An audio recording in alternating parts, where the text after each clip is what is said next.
Il était une fois une reine qui accoucha d'un fils, si laid et si mal fait, qu'on douta longtemps s'il avait forme humaine. Une fée qui se trouva à sa naissance assura qu'il ne laisserait pas d'être aimable, parce qu'il aurait beaucoup d'esprit. Elle ajouta même qu'il pourrait, en vertu du don qu'elle venait de lui faire, donner autant d'esprit qu'il en aurait à la personne qu'il aimerait le mieux. Tout cela consola un peu la pauvre reine, qui était bien affligée d'avoir mis au monde un si vilain marmot. Il est vrai que cet enfant ne commença pas plus tôt à parler, qu'il dit 1000 jolies choses, et qu'il avait dans toutes ses actions je ne sais quoi de si spirituel qu'on en était charmé. J'oubliais de dire qu'il vint au monde avec une petite houppe de cheveux sur la tête, ce qui fit qu'on le nomma Riquet à la houppe, car Riquet était le nom de la famille. Au bout de 7 ou 8 ans, la reine d'un royaume voisin accoucha de 2 filles. La première qui vint au monde était plus belle que le jour. La reine en fut si aise qu'on appréhenda que la trop grande joie qu'elle en avait ne lui fit mal. La même fée qui avait assisté à la naissance du petit Riquet à la houppe était présente, et pour modérer la joie de la reine, elle lui déclara que cette princesse n'aurait point d'esprit, et qu'elle serait aussi stupide qu'elle était belle. Cela mortifia beaucoup la reine, mais elle eut quelques moments après un bien plus grand chagrin, car la seconde fille dont elle accoucha se trouva extrêmement laide. « Ne vous affligez point tant, madame, lui dit la fée. Votre fille sera récompensée d'ailleurs, et elle aura tant d'esprit qu'on ne s'apercevra presque pas qu'il lui manque de la beauté. » Dieu le veuille, répondit la reine. Mais n'y aurait-il point moyen de faire avoir un peu d'esprit à l'aînée qui est si belle ? Je ne puis rien pour elle, madame, du côté de l'esprit, lui dit la fée, mais je puis tout du côté de la beauté. Et comme il n'y a rien que je ne veuille faire pour votre satisfaction, je vais lui donner pour don de pouvoir rendre beau ou belle la personne qui lui plaira. À mesure que ces 2 princesses devinrent grandes, leurs perfections crurent aussi avec elles, et on ne parlait partout que de la beauté de l'aînée et de l'esprit de la cadette. Il est vrai aussi que leurs défauts augmentèrent beaucoup avec l'âge. La cadette enlaidissait à vue d'œil, et l'aînée devenait plus stupide de jour en jour, où elle ne répondait rien à ce qu'on lui demandait, où elle disait une sottise. Elle était avec cela si maladroite qu'elle n'eût pu ranger 4 porcelaines sur le bord d'une cheminée sans en casser une, ni boire un verre d'eau sans en répandre la moitié sur ses habits. Quoique la beauté soit un grand avantage dans une jeune personne, cependant, la cadette l'emportait presque toujours sur son aînée dans toutes les compagnies. D'abord, on allait du côté de la plus belle pour la voir et pour l'admirer, mais bientôt après, on allait à celle qui avait le plus d'esprit, pour lui entendre dire 1000 choses agréables. Et on était étonné qu'en moins d'un quart d'heure, l'aînée n'avait plus personne auprès d'elle et que tout le monde s'était rangé autour de la cadette. L'aînée, quoique fort stupide, le remarqua bien, et elle lui donnait sans regret toute sa beauté pour avoir la moitié de l'esprit de sa sœur. La reine, toute sage qu'elle était, ne put s'empêcher de lui reprocher plusieurs fois sa bêtise, ce qui pensa faire mourir de douleur cette pauvre princesse. Un jour qu'elle s'était retirée dans un bois pour y plaindre son malheur, elle vit venir à elle un petit homme fort laid et fort désagréable, mais vêtu très magnifiquement. C'était le jeune prince Riquet à la houppe, qui, étant devenu amoureux d'elle sur ses portraits qui couraient par tout le monde, avait quitté le royaume de son père pour avoir le plaisir de la voir et de lui parler. Ravi de la rencontrer ainsi, toute seule, il l'aborda avec tout le respect et toute la politesse imaginable. Ayant remarqué, après lui avoir fait les compliments ordinaires, qu'elle était fort mélancolique, il lui dit « Je ne comprends point, madame. Comment une personne aussi belle que vous l'êtes peut être aussi triste que vous le paraissez ? Car, quoique je puisse me vanter d'avoir vu une infinité de belles personnes, je puis dire que je n'en ai jamais vu dont la beauté approche de la vôtre. » Cela vous plaît à dire, monsieur, lui répondit la princesse, et en demeura là. La beauté, reprit Riquet à la houppe, est un si grand avantage qu'il doit tenir lieu de tout le reste. Et quand on le possède, je ne vois pas qu'il y ait rien qui puisse nous affliger beaucoup. J'aimerais mieux, dit la princesse, être aussi laide que vous et avoir de l'esprit, que d'avoir de la beauté comme j'en ai, et être bête autant que je le suis. Il n'y a rien, madame, qui marque davantage qu'on a de l'esprit que de croire n'en pas avoir. Et il est de la nature de ce bien-là, que plus on en a, plus on croit en manquer. Je ne sais pas cela, dit la princesse, mais je sais bien que je suis fort bête, et c'est de là que vient le chagrin qui me tue. Si ce n'est que cela, madame, qui vous afflige, je puis aisément mettre fin à votre douleur. Et comment ferez-vous ? Dit la princesse. J'ai le pouvoir, madame, dit Riquet à la houppe, de donner de l'esprit autant qu'on en saurait avoir à la personne que je dois aimer le plus. Et vous êtes, madame, cette personne. Il ne tiendra qu'à vous que vous n'ayez autant d'esprit qu'on en peut avoir, pourvu que vous vouliez bien m'épouser. La princesse demeura tout interdite et ne répondit rien. Je vois, reprit Riquet à la houppe, que cette proposition vous fait de la peine, et je ne m'en étonne pas. Mais je vous donne 1 an tout entier pour vous y résoudre. La princesse avait si peu d'esprit, et en même temps une si grande envie d'en avoir, qu'elle s'imagina que la fin de cette année ne viendrait jamais, de sorte qu'elle accepta la proposition qui lui était faite. Elle n'eut pas plutôt promis à Riquet à la houppe qu'elle l'épouserait dans 1 an à pareil jour, qu'elle se sentit tout autre qu'elle n'était auparavant. Elle se trouva une facilité incroyable à dire tout ce qui lui plaisait, et à le dire d'une manière fine, aisée et naturelle. Elle commença dès ce moment une conversation galante et soutenue avec Riquet à la houppe, où elle brilla d'une telle force que Riquet à la houppe crut lui avoir donné plus d'esprit qu'il ne s'en était réservé pour lui-même. Quand elle fut retournée au palais, toute la cour ne savait que penser d'un changement si subit et si extraordinaire, car autant qu'on lui avait ouï dire d'impertinence auparavant, autant lui entendait-on dire des choses bien sensées et infiniment spirituelles. Toute la cour en eut une joie qui ne se peut imaginer. Il n'y eut que sa cadette qui n'en fut pas bien aise, parce que n'ayant plus sur son aînée l'avantage de l'esprit, elle ne paraissait plus auprès d'elle qu'une guenon fort désagréable. Le roi se conduisait par ses avis, et allait même quelquefois tenir le conseil dans son appartement. Le bruit de ce changement s'étant répandu, tous les jeunes princes des royaumes voisins firent leurs efforts pour s'en faire aimer, et presque tous la demandèrent en mariage.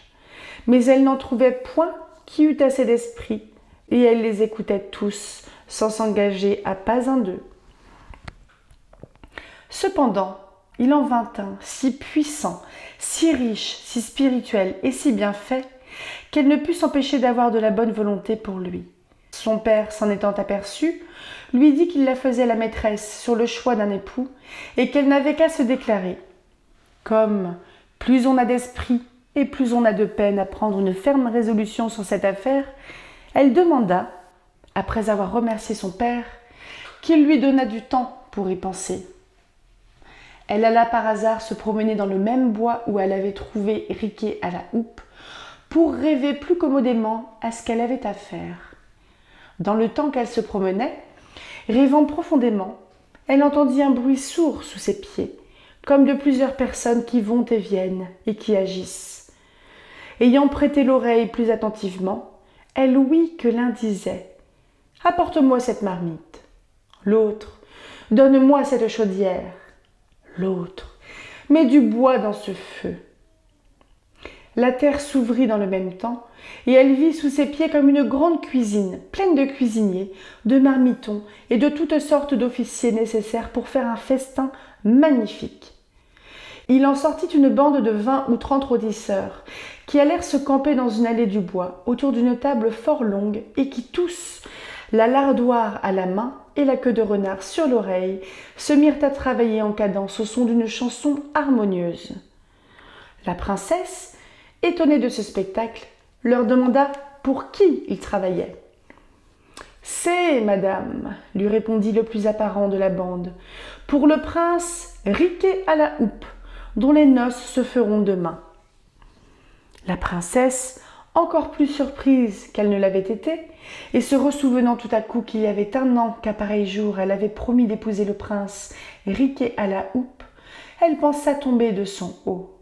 Ce qui faisait qu'elle ne s'en souvenait pas, c'est que, quand elle fit cette promesse, elle était bête, et qu'en prenant le nouvel esprit que le prince lui avait donné, elle avait oublié toutes ses sottises.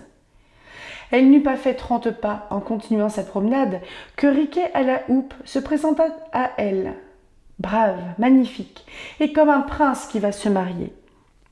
« Vous me voyez, dit-il, madame, exacte à tenir ma parole, et je ne doute point que vous ne veniez ici pour exécuter la vôtre. »« Je vous avouerai franchement, répondit la princesse, que je n'ai pas encore pris ma résolution là-dessus, et que je ne crois pas pouvoir jamais la prendre telle que vous la souhaitez. »« Vous m'étonnez, madame, lui dit Riquet à la houppe. »« Je le crois, dit la princesse, et assurément, si j'avais affaire à un brutal, à un homme sans esprit, je me trouverais bien embarrassée. Une princesse n'a que sa parole, me dirait-il, et il faudrait que vous m'épousiez, puisque vous me l'avez promis. Mais comme celui à qui je parle est l'homme du monde qui a le plus d'esprit, je suis sûre qu'il entendra raison. Vous savez que, quand je n'étais qu'une bête, je ne pouvais néanmoins me résoudre à vous épouser. Comment voulez-vous qu'ayant l'esprit que vous m'avez donné, qui me rend encore plus difficile en gens que je n'étais, je prenne aujourd'hui une résolution que je n'ai pu prendre dans ce temps-là? Si vous pensiez tout de bon à m'épouser, vous avez eu grand tort de m'ôter ma bêtise et de me faire voir plus clair que je ne voyais. » « Si un homme sans esprit, répondit Riquet à la houppe, serait bien reçu, comme vous venez de le dire, à vous reprocher votre manque de parole. Pourquoi voulez-vous, madame, que je n'en use pas de même dans une chose où il y va tout le bonheur de ma vie? Est-il raisonnable que les personnes qui ont de l'esprit soient d'une pire condition que ceux qui n'en ont pas? Le pouvez-vous prétendre, vous qui en avez tant et qui avez tant souhaité d'en avoir? Mais venons au fait, s'il vous plaît. À la réserve de ma laideur, y a-t-il quelque chose en moi qui vous déplaise? Êtes-vous mal contente de ma naissance, de mon esprit, de mon humeur et de mes manières? Nullement, répondit la princesse. J'aime en vous tout ce que vous venez de me dire. Si cela est ainsi, reprit Riquet à la houppe, je vais être heureux, puisque vous pouvez me rendre le plus aimable de tous les hommes. Comment cela se peut-il faire? Lui dit la princesse. Cela se fera, répondit Riquet à la houppe, si vous m'aimez assez pour souhaiter que cela soit. Et afin, madame, que vous n'en doutiez pas, sachez que la même fée qui, au jour de ma naissance, me fit le don de pouvoir rendre spirituelle la personne qu'il me plairait, vous a aussi fait le don de pouvoir rendre beau celui que vous aimerez, et à qui vous voudrez bien faire cette faveur. Si la chose est ainsi, dit la princesse, je souhaite de tout mon cœur que vous deveniez le prince du monde le plus beau et le plus aimable, et je vous en fais le don autant qu'il est en moi. La princesse n'eut pas plutôt prononcé ces paroles que Riquet à la houppe parut à ses yeux l'homme du monde, le plus beau, le mieux fait et le plus aimable qu'elle eût jamais vu. Quelques-uns assurent que ce ne furent point les charmes de la fée qui opérèrent, mais que l'amour seul fit cette métamorphose. Ils disent que la princesse, ayant fait réflexion sur la persévérance de son amant, sur sa discrétion et sur toutes les bonnes qualités de son âme et de son esprit, ne vit plus la difformité de son corps, ni la laideur de son visage, que sa bosse ne lui sembla plus que le bon air d'un homme qui fait le gros dos, et qu'au lieu que jusqu'alors elle l'avait vu boiter effroyablement, elle ne lui trouva plus qu'un certain air penché qui la charmait. Ils disent encore que ses yeux, qui étaient louches, ne lui en parurent que plus brillants, que leur dérèglement passa dans son esprit pour la marque d'un violent excès d'amour, et qu'enfin, son gros nez rouge eut pour elle quelque chose de martial et d'héroïque. Quoi qu'il en soit, la princesse lui promit sur le champ de l'épouser, pourvu qu'il en obtînt le consentement du roi son père. Le roi, ayant su que sa fille avait beaucoup d'estime pour Riquet à la houppe, qu'il connaissait d'ailleurs pour un prince très spirituel et très sage, le reçut avec plaisir pour son gendre. Dès le lendemain, les noces furent faites, ainsi que Riquet à la houppe l'avait prévu, et selon les ordres qu'il en avait donnés longtemps auparavant. Moralité. Ce que l'on voit dans cet écrit est moins un conte en l'air que la vérité même. Tout est beau dans ce que l'on aime. Tout ce qu'on aime a de l'esprit. Autre moralité. Dans un objet où la nature aura mis de beaux traits et la vive peinture, d'un teint où jamais l'art ne saurait arriver, tous ces dons pourront moins pour rendre un cœur sensible qu'un seul agrément invisible que l'amour y fera trouver.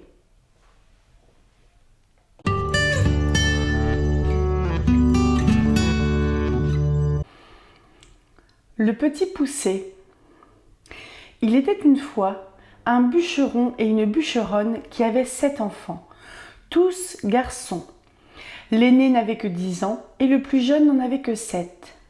On s'étonnera que le bûcheron ait eu tant d'enfants en si peu de temps, mais c'est que sa femme allait vite en besogne et n'en faisait pas moins que 2 à la fois.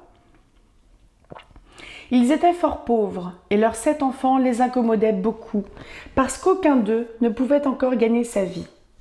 Ce qui les chagrinait encore, c'est que le plus jeune était fort délicat et ne disait mot, prenant pour bêtise ce qui était une marque de la bonté de son esprit. Il était fort petit, et quand il vint au monde, il n'était guère plus gros que le pouce, ce qui fit que l'on l'appela le petit poucet. Ce pauvre enfant était le souffre-douleur de la maison, et on lui donnait toujours tort. Cependant, il était le plus fin et le plus avisé de tous ses frères, et s'il parlait peu, il écoutait beaucoup. Il vint une année très fâcheuse, et la famine fut si grande que ces pauvres gens résolurent de se défaire de leurs enfants. Un soir, que ses enfants étaient couchés, et que le bûcheron était auprès du feu avec sa femme, il lui dit, le cœur serré de douleur: « Tu vois bien que nous ne pouvons plus nourrir nos enfants. Je ne saurais les voir mourir de faim devant mes yeux, et je suis résolu de les mener perdre demain au bois, ce qui sera bien aisé, car tandis qu'ils s'amuseront à fagoter, nous n'avons qu'à nous enfuir, sans qu'ils nous voient. »« Ah !» s'écria la bûcheronne, « pourrais-tu bien toi-même mener perdre tes enfants ?» Son mari avait beau lui représenter leur grande pauvreté, elle ne pouvait y consentir. Elle était pauvre, mais elle était leur mère. Cependant, ayant considéré quelle douleur ce lui serait de les voir mourir de faim, elle y consentit et alla se coucher en pleurant. Le petit poucet ouït tout ce qu'ils dirent, car ayant entendu de dedans son lit qu'il parlait d'affaires, il s'était levé doucement et s'était glissé sous l'escabelle de son père pour les écouter, sans être vu. Il alla se recoucher et ne dormit point le reste de la nuit, songeant à ce qu'il avait à faire. Il se leva de bon matin et alla au bord du ruisseau, où il emplit ses poches de petits cailloux blancs, et ensuite revint à la maison. On partit, et le petit poucet ne découvrit rien de tout ce qu'il savait à ses frères. Ils allèrent dans une forêt fort épaisse, où, à 10 pas de distance, on ne se voyait pas l'un l'autre. Le bûcheron se mit à couper du bois, et ses enfants à ramasser les broutilles pour faire des fagots. Le père et la mère, les voyant occupés à travailler, s'éloignèrent d'eux insensiblement, et puis s'enfuirent tout à coup par un petit sentier détourné. Lorsque ses enfants se virent seuls, ils se mirent à crier et à pleurer de toute leur force. Le petit poucet les laissait crier, sachant bien par où il reviendrait à la maison, car en marchant, il avait laissé tomber le long du chemin les petits cailloux blancs qu'il avait dans ses poches. Il leur dit donc: « Ne craignez point, mes frères, mon père et ma mère nous ont laissés ici, mais je vous remènerai bien au logis. Suivez-moi seulement. » Ils le suivirent, et il les mena jusqu'à leur maison par le même chemin qu'ils étaient venus dans la forêt. Ils n'osèrent d'abord entrer, puis ils se mirent tous contre la porte pour écouter ce que disaient leur père et leur mère. Dans le moment que le bûcheron et la bûcheronne arrivèrent chez eux, le seigneur du village leur envoya 10 écus qu'il leur devait il y avait longtemps, et dont ils n'espéraient plus rien. Cela leur redonna la vie, car les pauvres gens mouraient de faim. Le bûcheron envoya sur l'heure sa femme à la boucherie. Comme il y avait longtemps qu'elle n'avait mangé, elle acheta 3 fois plus de viande qu'il n'en fallait pour le souper de 2 personnes. Lorsqu'ils furent rassasiés, la bûcheronne dit « Hélas, où sont maintenant nos pauvres enfants? Ils feraient bonne chère de ce qui nous reste là. Mais aussi, Guillaume, c'est toi qui les as voulu perdre. J'avais bien dit que nous nous en repentirions. Que font-ils maintenant dans cette forêt? Hélas, mon Dieu, les loups les ont peut-être déjà mangés. Tu es bien inhumain d'avoir perdu ainsi tes enfants. » Le bûcheron s'impatienta à la fin, car elle redit plus de 20 fois qu'il s'en repentirait, et qu'elle l'avait bien dit. Il la menaça de la battre si elle ne se taisait. Ce n'est pas que le bûcheron ne fût peut-être encore plus fâché que sa femme, mais c'est qu'elle lui rompait la tête, et qu'il était de l'humeur de beaucoup d'autres gens qui aiment fort les femmes qui disent bien, mais qui trouvent très importunes celles qui ont toujours bien dit. La bûcheronne était toute en pleurs. « Hélas, où sont maintenant mes enfants, mes pauvres enfants ?» Elle le dit une fois si haut que les enfants qui étaient à la porte, l'ayant entendu, se mirent à crier tous ensemble « Nous voilà! Nous voilà !» Elle courut vite leur ouvrir la porte et leur dit, en les embrassant, « Que je suis aise de vous revoir, mes chers enfants. Vous êtes bien lasses et vous avez bien faim. Et toi, Pierrot, comme te voilà crotté, viens, que je te débarbouille. » Ce Pierrot était son fils aîné, qu'elle aimait plus que tous les autres, parce qu'il était un peu rousseau et qu'elle était un peu rousse. Ils se mirent à table et mangèrent d'un appétit qui faisait plaisir au père et à la mère, à qui ils racontaient la peur qu'ils avaient eue dans la forêt, en parlant presque toujours tous ensemble. Ces bonnes gens étaient ravis de revoir leurs enfants avec eux, et cette joie dura tant que les 10 écus durèrent. Mais lorsque l'argent fut dépensé, ils retombèrent dans leur premier chagrin et résolurent de les perdre encore, et pour ne pas manquer leur coup, de les mener bien plus loin que la première fois. Ils ne purent parler de cela si secrètement qu'ils ne fussent entendus par le petit Poucet, qui fit son compte de sortir d'affaires, comme il avait déjà fait, mais quoiqu'il se fût levé de bon matin pour aller ramasser des petits cailloux, il ne put en venir à bout, car il trouva la porte de la maison fermée à double tour. Il ne savait que faire, lorsque la bûcheronne leur ayant donné à chacun un morceau de pain pour leur déjeuner, il songea qu'il pourrait se servir de son pain au lieu de cailloux, en le jetant par miettes le long des chemins où il passerait. Il le serra donc dans sa poche. Le père et la mère les menèrent dans l'endroit de la forêt le plus épais et le plus obscur, et dès qu'ils y furent, ils gagnèrent un faux fuyant et les laissèrent là. Le petit Poucet ne s'en chagrina pas beaucoup, parce qu'il croyait retrouver aisément son chemin par le moyen de son pain qu'il avait semé partout où il avait passé. Mais il fut bien surpris lorsqu'il ne put en retrouver une seule miette. Les oiseaux étaient venus, qui avaient tout mangé. Les voilà donc bien affligés, car plus ils marchaient, plus ils s'égaraient et s'enfonçaient dans la forêt. La nuit vint, et il s'éleva un grand vent qui leur faisait des peurs épouvantables. Ils croyaient n'entendre de tous côtés que des hurlements de loups qui venaient à eux pour les manger. Ils n'osaient presque pas se parler, ni tourner la tête. Il survint une grosse pluie qui les perça jusqu'aux os. Ils glissaient à chaque pas et tombaient dans la boue, d'où ils se relevaient tout crottés, ne sachant que faire de leurs mains. Le petit Poucet grimpa au haut d'un arbre pour voir s'il ne découvrirait rien. Ayant tourné la tête de tous côtés, il vit une petite lueur comme d'une chandelle, mais qui était bien loin par-delà la forêt. Il descendit de l'arbre, et lorsqu'il fut à terre, il ne vit plus rien. Cela le désola. Cependant, Ayant marché quelque temps avec ses frères du côté qu'il avait vu la lumière, il la revit en sortant du bois. Ils arrivèrent enfin à la maison où était cette chandelle, non sans bien des frayeurs, car souvent ils la perdaient de vue, ce qui leur arrivait toutes les fois qu'ils descendaient dans quelque fond. Ils heurtèrent à la porte, et une bonne femme vint leur ouvrir. Elle leur demanda ce qu'ils voulaient. Le Petit Poucet lui dit qu'ils étaient de pauvres enfants qui s'étaient perdus dans la forêt, et qui demandaient à coucher par charité. Cette femme, les voyant tous si jolis, se mit à pleurer et leur dit « Hélas, mes pauvres enfants, où êtes-vous venus? Savez-vous bien que c'est ici, la maison d'un ogre qui mange les petits enfants ?» « Hélas, madame, lui répondit le Petit Poucet, qui tremblait de toute sa force aussi bien que ses frères. Que ferons-nous? Il est bien sûr que les loups de la forêt ne manqueront pas de nous manger cette nuit, si vous ne voulez pas nous retirer chez vous. Et cela étant, nous aimons mieux que ce soit l'ogre qui nous mange. Peut-être qu'il aura pitié de nous, si vous voulez bien l'en prier. » La femme de l'ogre, qui crut qu'elle pourrait les cacher à son mari jusqu'au lendemain, les laissa entrer et les mena se chauffer auprès d'un bon feu, car il y avait un mouton tout entier à la broche pour le souper de l'ogre.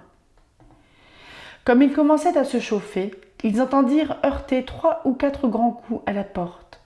C'était l'ogre qui revenait. Aussitôt, sa femme les fit cacher sous le lit et alla ouvrir la porte. L'ogre demanda d'abord si le souper était prêt et si on avait tiré du vin, et aussitôt se mit à table. Le mouton était encore tout sanglant, mais il ne lui en sembla que meilleur. Il fleurait à droite et à gauche, disant qu'il sentait la chair fraîche. « Il faut, lui dit sa femme, que ce soit ce veau que je viens d'habiller, que vous sentez. »« Je sens la chair fraîche, te dis-je encore une fois, » reprit l'ogre, en regardant sa femme de travers. « Et il y a ici quelque chose que je n'entends pas. » En disant ces mots, il se leva de table et alla droit au lit. « Ah, dit-il, voilà donc comment tu veux me tromper, maudite femme. Je ne sais à quoi il tient que je ne te mange aussi. Bien t'en prends d'être une vieille bête. Voilà du gibier qui me vient bien à propos pour traiter 3 ogres de mes amis qui doivent me venir voir ces jours-ci. » Il les tira de dessous le lit, l'un après l'autre. Ces pauvres enfants se mirent à genoux en lui demandant pardon. Mais ils avaient affaire au plus cruel de tous les ogres, qui, bien loin d'avoir de la pitié, les dévorait déjà des yeux, et disait à sa femme que ce serait là de friands morceaux lorsqu'elle leur aurait fait une bonne sauce. Il alla prendre un grand couteau, et en approchant de ces pauvres enfants, il l'aiguisait sur une longue pierre qu'il tenait à sa main gauche. Il en avait déjà empoigné un, lorsque sa femme lui dit « Que voulez-vous faire à l'heure qu'il est? N'aurez-vous pas assez de temps demain matin ?»« Tais-toi, reprit l'ogre, ils en seront plus mortifiés. »« Mais vous avez encore là tant de viande, reprit sa femme. Voilà un veau, 2 moutons et la moitié d'un cochon. »« Tu as raison, dit l'ogre. Donne-leur bien à souper, afin qu'ils ne maigrissent pas, et va les mener coucher. » La bonne femme fut ravie de joie et leur porta bien à souper, mais ils ne purent manger tant ils étaient saisis de peur. Pour l'ogre, il se remit à boire, ravi d'avoir de quoi si bien régaler ses amis. Il but une 12aine de coups plus qu'à l'ordinaire, ce qui lui donna un peu dans la tête et l'obligea de s'aller coucher. L'ogre avait 7 filles, qui n'étaient encore que des enfants. Ces petites ogresses avaient toutes le teint fort beau, parce qu'elles mangeaient de la chair fraîche comme leur père. Mais elles avaient de petits yeux gris et tout ronds, le nez crochu et une fort grande bouche avec de longues dents fort aiguës et fort éloignées l'une de l'autre. Elles n'étaient pas encore fort méchantes, mais elles promettaient beaucoup, car elles mordaient déjà les petits enfants pour en sucer le sang. On les avait fait coucher de bonne heure, et elles étaient toutes 7 dans un grand lit, ayant chacune une couronne d'or sur la tête. Il y avait dans la même chambre un autre lit de la même grandeur. Ce fut dans ce lit que la femme de l'ogre mit coucher les 7 petits garçons, après quoi elle s'alla coucher auprès de son mari. Le petit Poucet, qui avait remarqué que les filles de l'ogre avaient des couronnes d'or sur la tête et qui craignait qu'il ne prît à l'ogre quelque remords de ne les avoir pas égorgées dès le soir même, se leva vers le milieu de la nuit, et prenant les bonnets de ses frères et le sien, il alla tout doucement les mettre sur la tête des 7 filles de l'ogre, après leur avoir ôté leur couronne d'or qu'il mit sur la tête de ses frères et sur la sienne, afin que l'ogre les prît pour ses filles, et ses filles pour les garçons qu'il voulait égorger. La chose réussit comme il l'avait pensé, car l'ogre, s'étant éveillé sur le minuit, eut regret d'avoir différé au lendemain ce qu'il pouvait exécuter la veille. Il se jeta donc brusquement hors du lit, et prenant son grand couteau, « Allons voir, dit-il, comment se portent nos petits drôles, n'en faisant pas à 2 fois. » Il monta donc à tâtons à la chambre de ses filles et s'approcha du lit où étaient les petits garçons, qui dormaient tous, excepté le petit Poucet, qui eut bien peur lorsqu'il sentit la main de l'ogre qui lui tâtait la tête, comme il avait tâté celle de tous ses frères. L'ogre, qui sentit les couronnes d'or, « Vraiment, dit-il, j'allais faire là un bel ouvrage. Je vois bien que je bus trop hier au soir. » Il alla ensuite au lit de ses filles, où, ayant senti les petits bonnets des garçons, « Ah, les voilà, dit-il, nos gaillards. Travaillons hardiment. » Et, en disant ces mots, il coupa sans balancer la gorge à ses 7 filles. Fort content de cette expédition, il alla se recoucher auprès de sa femme. Aussitôt que le petit Poucet entendit ronfler l'ogre, il réveilla ses frères et leur dit de s'habiller promptement et de le suivre. Ils descendirent doucement dans le jardin et sautèrent par-dessus les murailles. Ils coururent presque toute la nuit, toujours en tremblant et sans savoir où ils allaient. L'ogre, s'étant éveillé, dit à sa femme : « Va-t'en là-haut, habiller ces petits drôles d'hier au soir. » L'ogresse fut fort étonnée de la bonté de son mari, ne se doutant point de la manière qu'il entendait qu'elle les habillât. Et croyant qu'il lui ordonnait de les aller vêtir, elle monta en haut, où elle fut bien surprise lorsqu'elle aperçut ses 7 filles égorgées et nageant dans leur sang. Elle commença par s'évanouir, car c'est le premier expédient que trouvent presque toutes les femmes en pareille rencontre. L'ogre, craignant que sa femme ne fût trop longtemps à faire la besogne dont il l'avait chargée, monta en haut pour lui aider. Il n'en fut pas moins étonné que sa femme lorsqu'il vit cet affreux spectacle. « Ah, qu'ai-je fait là ?» s'écria-t-il. « Ils me le paieront, les malheureux, et tout à l'heure !» Il jeta aussitôt une potée d'eau dans le nez de sa femme, et l'ayant fait revenir, « Donne-moi vite mes bottes de 7 lieues, lui dit-il, afin que j'aille les attraper. » Il se mit en campagne, et après avoir couru bien loin de tous côtés, enfin il entra dans le chemin où marchaient ces pauvres enfants, qui n'étaient plus qu'à 100 pas du logis de leur père.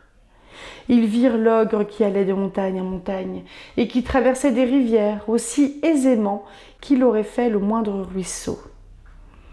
Le petit Poucet, qui vit un rocher creux proche le lieu où ils étaient, y fit cacher ses 6 frères et s'y fourra aussi, regardant toujours ce que l'ogre deviendrait. L'ogre, qui se trouvait fort las du long chemin qu'il avait fait inutilement, car les bottes de 7 lieues fatiguent fort leur homme, voulut se reposer, et par hasard, il alla s'asseoir sur la roche où les petits garçons s'étaient cachés. Comme il n'en pouvait plus de fatigue, il s'endormit après s'être reposé quelque temps, et vint à ronfler si effroyablement que les pauvres enfants n'en eurent pas moins de peur que quand il tenait son grand couteau pour leur couper la gorge. Le petit Poucet en eut moins de peur et dit à ses frères de s'enfuir promptement à la maison pendant que l'ogre dormait bien fort et qu'ils ne se missent point en peine de lui. Ils crurent son conseil et gagnèrent vite la maison. Le petit Poucet, s'étant approché de l'ogre, lui tira doucement ses bottes et les mit aussitôt.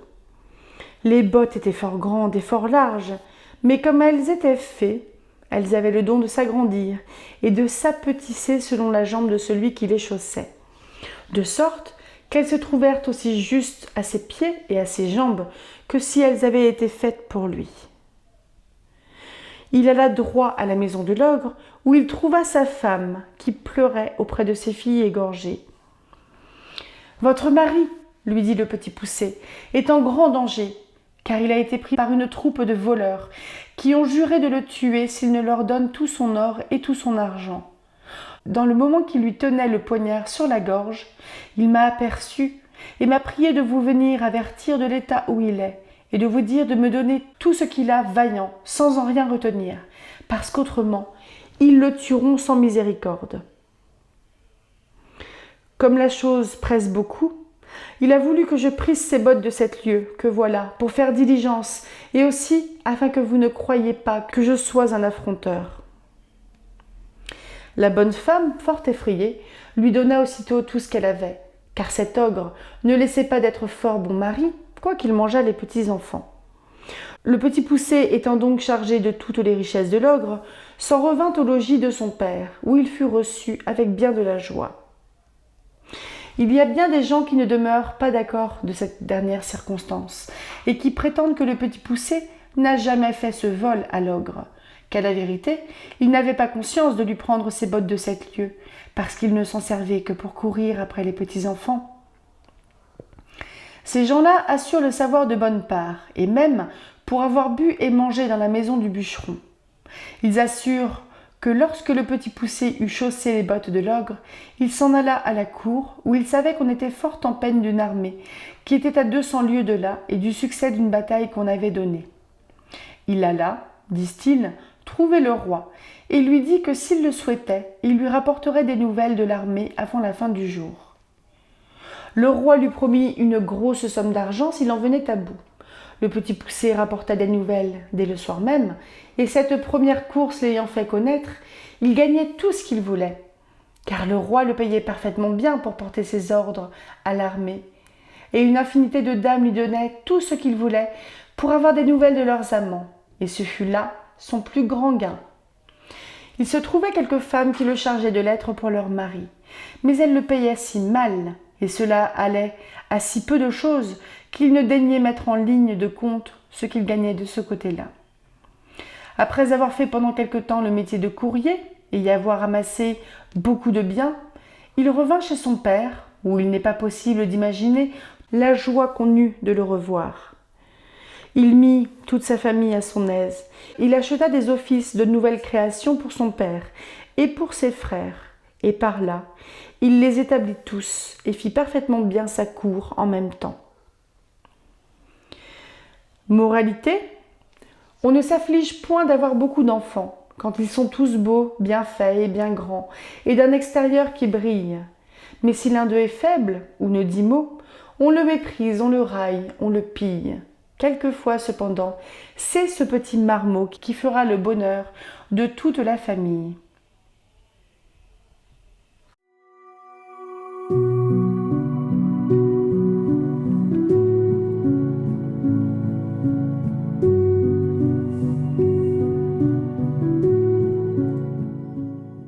Bonjour et bienvenue dans ce dernier vlog lecture sur les contes de Charles Perrault, donc des contes de ma mère Loi.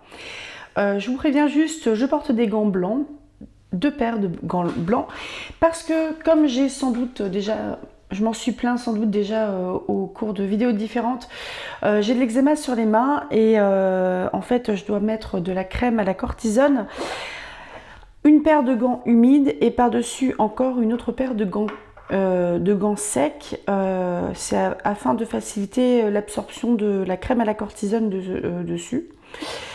Et c'est pas désagréable parce que c'est des gants qui restent assez fins, comme des chaussettes fines d'été, donc je ressemble à Minnie. Et je préférais vous l'annoncer parce que comme je parle pas mal avec les mains, vous allez finir par les remarquer de votre œil aiguisé. Et j'aurais, oui, parfaitement pu les mettre après avoir filmé, hein. Je fais pas ça pour montrer que je suis malade, mais je me dis, bon, c'est pas non plus quelque chose de... Enfin, là, j'avais besoin d'en mettre parce que ça commence à me gratter. Et si je peux faire un petit peu d'infos au passage, ça peut être pas mal. Allez voir votre dermato.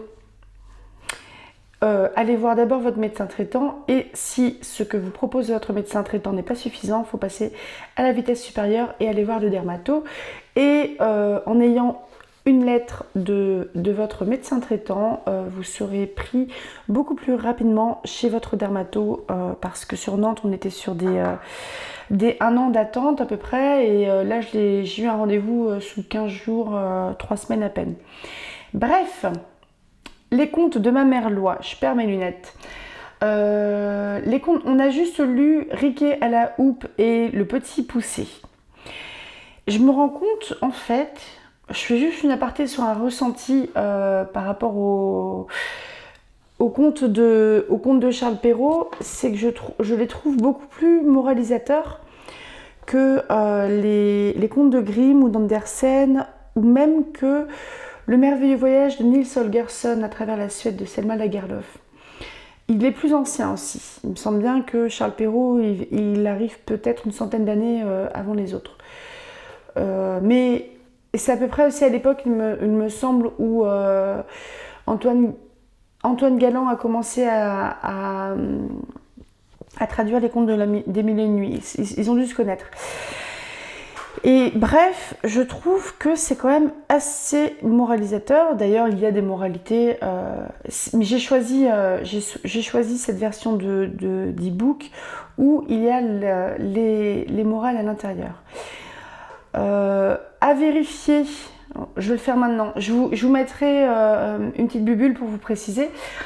Il me semble que Charles Perrault, il a écrit d'autres contes, pas beaucoup, genre 2-3, que je dois avoir sur d'autres versions d'e-book. Si c'est le cas, il y aura une autre... Enfin, je les lirai pour... je vais les lire pour samedi prochain. J'ai par contre un très court e-book sur les fables de Perrault parce que je ne savais pas que ça existait. J'ai mis le nez dedans il n'y a pas très longtemps, c'est vraiment très court. C'est possible que ce soit une vidéo qui arrive juste après celle-ci. Et je pense qu'on va partir du côté d'Anatole Lebras après les contes de Perrault. Ou est-ce que je retourne aux Mille et une Nuits, mais ça risque d'être long. Peut-être que je ferai un découpage autre pour les Mille et une Nuits parce que ça fait peut-être beaucoup. Je vais voir, je vais réfléchir. Vous en saurez plus samedi prochain, vous verrez ce qu'il y a. Bref, on revient à Riquet à la houppe. Donc Riquet à la houppe, c'est un prince qui a toutes les qualités du monde sauf qu'il est moche. Et son super pouvoir offert par la fée, la marraine la fée, c'est de pouvoir donner de l'esprit à quelqu'un de laid et quelqu'un qui l'aimera. Et la manière dont il avait présenté les deux princesses, là, il y a une princesse qui est belle mais qui est stupide, et une princesse qui est moche mais qui a de l'esprit, donc qui est intelligente. Ben moi je pensais que Riquet à la houppe, il allait finir entre guillemets avec la moche. Parce que j'avais pas tilté qu'il avait le pouvoir de donner de l'esprit. Donc j'étais en train de me dire, ça va lui faire vachement d'esprit à cette dame-là, elle va lui être supérieure peut-être. Eh bien non, il est tombé sur la Belle, mais la Belle qui s'est rendue compte que sa beauté était un avantage et que surtout elle était bien conne par rapport à sa sœur qui a de l'esprit et qu'au final elle est seule parce qu'elle n'est que belle. Et comme elle n'a pas d'esprit, les gens ne restent pas avec elle pour discuter et vont avec sa sœur. Donc c'est un petit peu son malheur. Bah, moi, je suis pas très fan en fait de ce conte-là parce que je pensais qu'il allait y avoir quelque chose autour des apparences. Oui, là, Perrault, il va valoriser plus l'esprit à la beauté. Mais moi, ça me gêne quelque part que, en fait, il part avec la fille qui est belle. À son contact, elle a plus d'esprit. Et parce qu'elle devient amoureux de Riquet à la houppe, il en devient beau par les yeux de l'amour. Bah, je suis pas fan. J'aime pas tellement. Les moralités, j'ai envie de vous les relire. C'était la première moralité. Ce que l'on voit dans cet écrit est moins un conte en l'air que la vérité même. Tout est beau dans ce que l'on aime, tout ce qu'on aime a de l'esprit. Donc là, c'est en plein dans la fin. Le fait que lui devient beau parce que elle l'aime, et elle devient intelligente parce que lui, il l'aime. Bah, je trouve ça con en fait. Je suis pas fan. Franchement, je suis pas fan. Et l'autre moralité, c'était dans un objet où la nature aura mis de beaux traits et la vive peinture d'un teint où jamais l'art ne saurait arriver, tous ces dons pourront moins pour rendre un cœur sensible qu'un seul agrément invisible que l'amour y fera trouver. En gros, ce que produit la nature est plus beau que ce que ne produit l'art. Et en gros, les dons que la nature nous a donnés ne sont rien parce que c'est l'amour qui nous rend beaux et intelligents. Bah, je trouve ça tarte. Ça me fait chier parce que j'aimerais bien en fait apprécier les contes de Perrault et bah, j'aime pas tellement au final. Et le Petit Poucet par contre, ce que j'ai bien, enfin moi j'aime bien le fait aussi qu'on valorise le fait, enfin l'intelligence du gamin et que ce soit le plus petit qui sauve la peau de tout le monde. C'est un conte que j'avais quand même bien en tête. Et sa moralité, c'était « On ne s'afflige point d'avoir beaucoup d'enfants quand ils sont tous beaux, bien faits et bien grands, et d'un extérieur qui brille. Mais si l'un d'eux est faible ou ne dit mot, on le méprise, on le raille, on le pille. Quelquefois cependant, c'est ce petit marmot qui fera le bonheur de toute la famille. » Donc là, quelque part, on valorise aussi la différence de ce gamin qui est tout petit mais qui est intelligent, qui disait pas grand-chose non plus, donc on le croyait un peu stupide quand il était bébé, mais qui a sauvé la peau de tout le monde. Après, ça reste quand même quelque chose de bien sanglant, parce que oui, l'ogre, il voulait les manger, mais c'est sa nature d'ogre, quelque part. C'est un peu comme si on reprochait à un prédateur, bon, là je ne parle pas du tout de prédation sexuelle ou des choses comme ça, hein. Je parle ça peut être un ours, hein. C'est comme si on reprochait à un ours de boulotter des gamins, bah il a faim. Ça me gêne un peu, le côté que les antagonistes quelque part dans des contes, bah ils prennent vachement cher en fait, ils prennent super cher. Je pense vraiment que je suis pas si fan que ça des contes de Charles Perrault, hein. J'insiste dessus, mais j'ai hâte de voir d'autres contes. Et je pense que d'aller s'attarder un petit peu sur des contes régionaux, ça va être... Alors les contes régionaux, moi je sais qu'au niveau des contes bretons, il y a la religion chrétienne, évidemment catholique, qui est présente. Donc on est sur une certaine moralité, mais une moralité dictée par la religion, plus que par j'ai envie d'être bon et d'être généreux parce que c'est ma nature et pas parce qu'une puissance supérieure me le demande. Vous voyez, enfin bon, moi je suis pas quelqu'un de pratiquante, ni forcément de croyante. Enfin bref, on s'en fout. Mais bref, les contes régionaux, j'aimerais bien y replonger un petit peu, et justement de différentes régions de France, ou même d'ailleurs, hein, carrément. Mais il faut que je trouve. Donc j'ai déjà trouvé Anatole Lebras, ça peut être du François Luzel, enfin j'ai ce qu'il faut. Si vous en connaissez, je pense notamment à Céline, si tu connais des contes allemands, n'hésite pas à balancer les noms. Est-ce que Goethe, par exemple, il en a fait? Ça peut m'intéresser fort. Et oui, j'ai une question, mais je pense que je la mettrai dans l'onglet communauté où je vais demander carrément à Céline. J'aimerais bien relire les Mille et une nuits. Peut-être pas tout de suite, quoique il y a l'envie qui commence à revenir un peu plus. Les Mille et une nuits, le truc qui est chiant par rapport à la compréhension des contes, c'est les récits enchâssés. Parce que grand récit, Scheherazade raconte un conte à... enfin, on a le conte de Scheherazade qui raconte un conte à Schahriar. Sinon, elle se fait quicker. Ensuite, là-dedans, Scheherazade raconte un conte. Donc, on a ce nouveau conte avec un personnage qui subit différentes choses, généralement subit les affres, entre guillemets, du pouvoir, etc.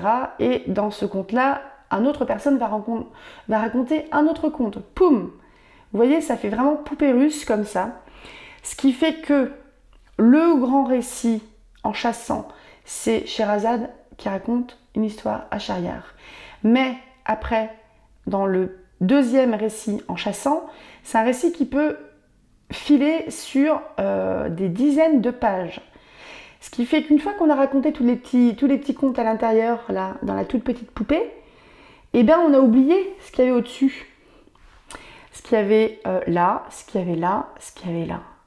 On n'oublie pas par contre le conte de Scheherazade, parce qu'il est rappelé au début et à la fin de chaque nuit. Ce que j'ai essayé de faire au maximum quand je lisais en démarrant, c'était que au moins un tout petit conte soit fini. Sauf qu'on oublie ce qu'il y a au-dessus, au-dessus, au-dessus. Ce que je pensais faire, c'est à la limite un petit truc qui recontextualise les choses. Donc au moins les grands contes là qu'on risque d'oublier. Enfin, je m'exprime vraiment très mal, mais en gros, avant chaque lecture des Mille et une nuits, ce que je propose de faire, c'est en quelques phrases de dire on a le conte de Scheherazade qui raconte une histoire à Schahriar. En dessous, on a, je dis n'importe quoi, on a le conte de Sinbad le marin qui est parti sur les 7 mers. En dessous, on a l'histoire d'un marchand de tapis qui est parti, qui a libéré un génie. En dessous, c'est le conte qu'on va lire. Vous voyez ? Recontextualiser un petit peu ce qu'il y a au-dessus pour pouvoir s'y retrouver plus facilement. Et de le faire à chaque fois, donc à chaque samedi, redire tout ça. Pas de manière très longue, hein, un truc en 2-3 minutes, recontextualiser tout. Pas forcément dire tout ce qui s'est passé avant non plus, parce que c'est juste pas possible, mais au moins les grandes lignes. Et je me souviens bien que quand j'ai fini la lecture du premier livre e-book, là, parce que sur 4 des Mille et une nuits, on fermait un grand conte. On fermait un conte de Scheherazade raconte telle histoire. Donc telle histoire, poum, elle était fermée. Ce qui veut dire que Scheherazade, elle doit raconter quelque chose de nouveau, là. C'est Scheherazade, la narratrice, là. C'est pas quelqu'un dedans. Donc voilà, porte fermée. N'hésitez pas, enfin je pense que ça va être beaucoup plus facile pour la compréhension de recontextualiser tout à chaque début de nuit. Quitte à recontextualiser un tout petit peu ce qui s'est passé avant. Genre, vous vous souvenez, il y avait une histoire avec un âne avant. Bref, je pensais à ça pour après, mais c'est vrai que Mille et une nuits, l'été, ça peut peut-être faire venir le soleil. Bref, je suis toujours pas très fan, moi, des bouquins qui sont un petit peu moralisateurs. Donc, c'est une petite tendance à me saouler, en vrai. Je me rends compte que dans un autre livre, il y a des contes que j'ai pas dû lire, donc de Perrault. C'est Les Souhaits ridicules, La droite princesse ou les aventures de Finette. Il me semble que j'ai déjà lu ça. Et c'est Griselidis. Donc il me semble que là, il y a 2 contes que j'ai pas lus. J'ai quelques petites infos sur Charles Perrault. J'ai bien envie de vous les lire. Peut-être pas tout. Ça recontextualise l'écriture des contes de ma mère Loi. Le 11 janvier 1697 paraissaient des histoires ou contes du temps passé avec des moralités, dont le second titre, mentionné au dos de l'ouvrage, était Les contes de ma mère Loi. Leur auteur est âgé de 67 ans et signe ce recueil sous le nom d'un de ses fils. Donc, Charles Perrault, c'était quelqu'un de réputé, c'était l'adversaire de La Fontaine, Boileau et La Bruyère, dans la querelle des anciens et des modernes qu'il a initiée. Après un succès éphémère auprès d'un public mondain, ces 8 contes sombrent dans l'oubli. Les contes de ma mère Loi sont redécouverts au milieu du 19e siècle avec par exemple des éditions illustrées par Gustave Doré. Le texte est remanié parce que la langue a évolué. Donc vous voyez, on a quasiment 200 ans dans la vue là. Ces contes, Perrault ne les a pas inventés, il les a recueillis. Donc j'ai peut-être dit des bêtises. S'il avait cité ses sources, il aurait été considéré comme le tout premier collecteur de traditions orales, bien que d'autres avant lui avaient transcrit certaines de ces histoires. Perrault a fixé, pour une classe plus bourgeoise que populaire, les contes que les maires grands où l'emblématique Merlois racontait aux enfants ou qui se disait lors des veillées. Et ces moralités en proposaient son interprétation à la manière dont La Fontaine concluait ses fables.